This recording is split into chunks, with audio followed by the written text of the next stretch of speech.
Hello friends. तो आज से हम लोग सी लैंग्वेज की क्लास स्टार्ट करने जा रहे हैं। तो ऑब्वियसली ये आज सी का पहला इंट्रोडक्शन क्लास होगा, जिसमें हम लोग जानेंगे कि सी लैंग्वेज आखिर क्या है। तो सी लैंग्वेज की बात करें तो ये एक प्रोग्रामिंग लैंग्वेज है। प्रोग्रामिंग लैंग्वेज कहने का क्या मतलब हुआ, जैसे हम एक ह्यूमन लैंग्वेज होता है जिसमें आपस में लोग आपस में अपने लैंग्वेज में बात करते हैं, इसी तरह प्रोग्रामिंग लैंग्वेज होता है जिसमें हम लोग प्रोग्राम्स लिखते हैं। प्रोग्राम्स कहने का मतलब कि इंस्ट्रक्शंस देते हैं बहुत सारे, हम लोग इंस्ट्रक्शंस को मिला के जो ना प्रोग्राम्स का डेवलपमेंट होता है। और उसी प्रोग्राम्स को जो हम बनाते हैं और जिस लैंग्वेज में लिखते हैं उसे प्रोग्रामिंग लैंग्वेज कहा जाता है।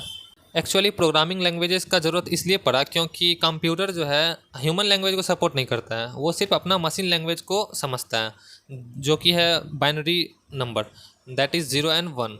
तो वो बस उसी फॉर्म में समझता है। हालांकि हम लोग जो कोड लिखते हैं वो इंग्लिश में ही लिखते हैं, लेकिन वो उसे समझने में असक्षम होता है। तो एक यहाँ पर कंपाइलर टर्म आ जाता है। कंपाइलर क्या होता है? ये एक तरह का ट्रांसलेटर है। जो भी हम कोड लिखते हैं उसे 0 और 1 के फॉर्म में चेंज करता है ताकि कंप्यूटर उसे समझ सके। तो यहाँ पे कंपाइलर एज ए ट्रांसलेटर आ जाता है ताकि जो भी हम कोड लिखे हैं उसे मशीन लैंग्वेज में कन्वर्ट कर सके, फिर कंप्यूटर उसे अंडरस्टैंड कर सके और आगे का टास्क परफॉर्म हो जाए। तो सी जो है ये प्रोग्रामिंग लैंग्वेज है एक।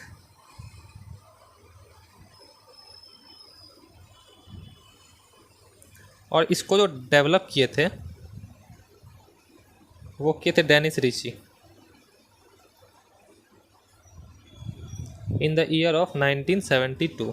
ठीक है, इसी के आसपास किए थे।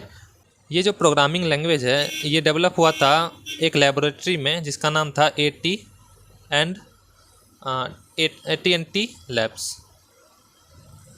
ये एग्ज़ाम में पूछ दिया जाता है तो इसे आप याद रखें। अब नेक्स्ट क्वेश्चन आता है कि why we should learn C हमें क्यों पढ़ना चाहिए।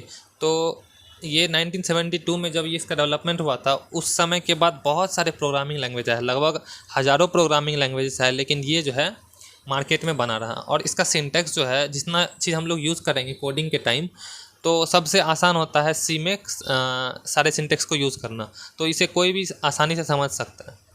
तो इसीलिए सी जो है एकदम पोर्टेबल लैंग्वेज है, फास्ट है, इसका सिंटैक्स एकदम क्लीन है, इसीलिए हम लोग सी लैंग्वेज को ज़्यादा प्रेफरेंस देते हैं।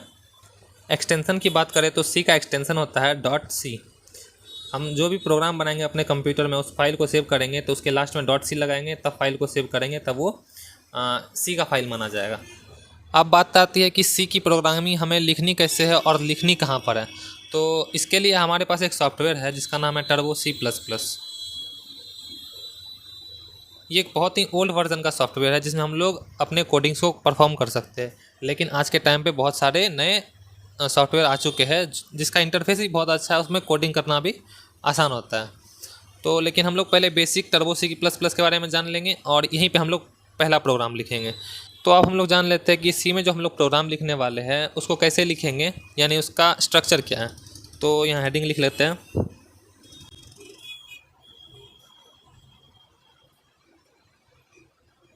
हम टर्बो C++ की बात कर रहे हैं, हम पहले यहीं से कोडिंग स्टार्ट करेंगे, पहला प्रोग्राम लिखेंगे, फिर एडवांस कंपाइलर में जाएंगे।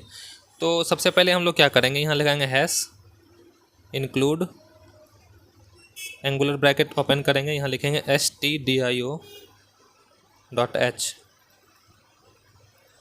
हैश इंक्लूड conio.h, यहाँ लिखेंगे वाइड मेन, ऐसे ओपन ब्रेसेस करेंगे, फिर क्लोज करेंगे, फिर जाके यहाँ लगाएंगे करली ब्रैकेट। ठीक, और एट द एंड में यहाँ पर भी एक हमें बंद करना पड़ेगा और यहाँ पे हमारा कोडिंग एरिया है, यहीं पे हम सारा कोड लिखेंगे। ये बेसिक स्ट्रक्चर है, इसे आपको याद करना है। ये सब का क्या मतलब हुआ उसको हम अभी बताने जा रहे हैं। ये जो हम हैश लिखे हैं इसे कहते हैं प्री प्रोसेसर डायरेक्टिव। ठीक है, उसके बाद इंक्लूड हुआ, इंक्लूड मतलब हुआ कि किसी चीज़ को इंक्लूड करना। और ये stdio.h क्या है, इसे कहते हैं हेडर फाइल। STDIO का फुल फॉर्म होता है स्टैंडर्ड इनपुट आउटपुट, और ये हेडर फाइल है। हेडर फाइल कहने का क्या मतलब है, जैसे आपके स्कूल कॉलेजेस में लाइब्रेरी होता है उसमें ढेर सारा किताब रहता है। ठीक है, तो इसीलिए stdio.h हेडर फाइल है। हम यहाँ पर जितना भी कोडिंग करेंगे, इसमें जितना भी फंक्शंस आएगा वो सारा इसमें डिफाइन होगा। अगर वो फंक्शन इसमें चेक करेगा कि फंक्शन है stdio.h हेडर फाइल के पास, या जो भी हम हेडर फाइल यहाँ पे यूज़ करेंगे उसमें जाके वो ढूंढेगा। अगर वो फंक्शन उसमें मिल जाता है तो प्रोग्राम हमारा सही से चलेगा, वरना एरर शो करेगा। ठीक है, इसमें बहुत सारे फंक्शन स्टोर होते हैं। सेम हैश इंक्लूड कोनायो.h, क्योंकि हम यहाँ पे जो फंक्शन यूज़ करने वाले हैं वो फंक्शन ऊपर जाके चेक होगा कि वो हेडर फाइल्स में मौजूद है भी या नहीं, उसके बाद ही प्रोग्राम का एग्जीक्यूशन होगा। अब यहाँ कोनायो.h हेडर फाइल है, इसमें भी ढेर सारा फंक्शन स्टोर है और हम लोग देखेंगे कि कौन कौन से फंक्शंस इस हेडर फाइल के अंतर्गत आते हैं। और ये जो वाइड मेन लिखे है ये एक फंक्शन है।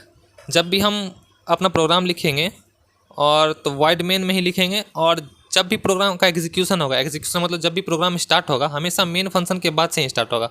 अगर दूसरा प्रोग्राम भी हम इसमें ऐड कर ले, जैसे कि इस करली ब्रेसेस के बाद भी हम एक फंक्शन दूसरा लिखे, वो सब हम बाद में पढ़ेंगे, तब भी जो हमारा प्रोग्राम मेन के बाद से स्टार्ट होगा, उसके बाद से स्टार्ट नहीं होगा। ठीक है, पहले मेन में जाएगा फिर कहीं और जाएगा।